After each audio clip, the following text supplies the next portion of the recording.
में डीए में बढ़ोतरी का ऐलान कर सकती है। आपको बता दें कि पिछली बार डीए को मार्च 2024 में 4% तक बढ़ा दिया गया था, लेकिन इसे जनवरी 2024 से लागू किया गया, जिसके बाद महंगाई भत्ता बेसिक सैलरी का 50% हो गया।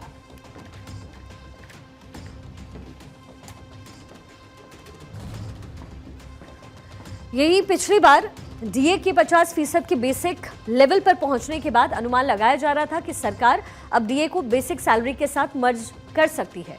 डीए की शुरुआत जो है वो 0% के साथ दोबारा की जाएगी, लेकिन सरकार के संकेतों से ये साफ है कि ऐसा कुछ फिलहाल नहीं होने जा रहा है।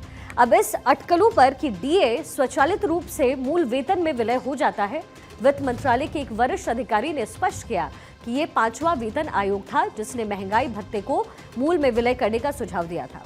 जब भी उपभोक्ता मूल्य सूचकांक आधार सूचकांक से 50% बढ़ जाता है, पिछले वेतन आयोग द्वारा उपयोग किया गया है।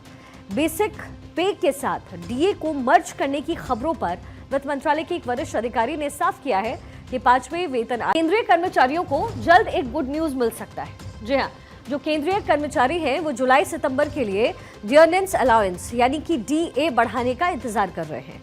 उन्हें जल्द खुशखबरी मिल सकती है, ये जानकारी मिली है। रिपोर्ट्स की अगर आप मानेंगे तो उसके मुताबिक नरेंद्र मोदी सरकार सितंबर के पहले सप्ताह में डीए में बढ़ोतरी का ऐलान कर सकती है। आपको बता दें कि पिछली बार डीए को मार्च 2024 में 4% तक बढ़ा दिया गया था, लेकिन इसे जनवरी 2024 से लागू किया गया, जिसके बाद महंगाई भत्ता बेसिक सैलरी का 50% हो गया।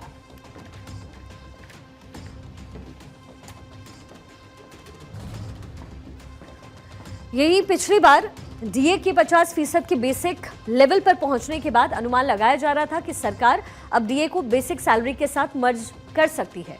डीए की शुरुआत जो है वो 0% के साथ दोबारा की जाएगी, लेकिन सरकार के संकेतों से ये साफ है कि ऐसा कुछ फिलहाल नहीं होने जा रहा है। अब इस अटकलों पर कि डीए स्वचालित रूप से मूल वेतन में विलय हो जाता है, वित्त मंत्रालय के एक वरिष्ठ अधिकारी ने स्पष्ट किया कि ये 5वां वेतन आयोग था जिसने महंगाई भत्ते को मूल में विलय करने का सुझाव दिया था। जब भी उपभोक्ता मूल्य सूचकांक आधार सूचकांक से 50% बढ़ जाता है, पिछले वेतन आयोग द्वारा उपयोग किया गया है। बेसिक पे के साथ डीए को मर्ज करने की खबरों पर वित्त मंत्रालय के एक वरिष्ठ अधिकारी ने साफ किया है कि 5वें वेतन आयोग ने डीए को बेसिक सैलरी के साथ मर्ज करने का सुझाव दिया। हर बार जब consumer price index base index से 50% तक ऊपर पहुंचता है तो पिछले ये कमीशन जो होते हैं उसके द्वारा इसे मर्ज कर दिया जाता है। इसलिए फरवरी 2004 में 50% डीए पहुंचने पर इसे बेसिक के साथ मर्ज किया गया और फिर 0 से शुरू किया गया। हालांकि छठवें कमीशन में डीए को बेसिक के साथ मर्ज न करने की सिफारिश की गई, जबकि तब भी डियरनेंस अलाउंस यानी कि डीए जो है उसकी बेसिक सैलरी के 50% के ऊपर पहुंच गया था। तो ये पूरा कैलकुलेशन है और जल्दी केंद्रीय कर्मचारियों को ये बेनिफिट मिल सकता है, ये खुशखबरी मिल सकती है। कर्मचारियों के लिए जरूरी खबर ये है, देर से दफ्तर पहुंचने वालों की अब खैर नहीं होगी और इस बीच उनकी छुट्टियां काटी जा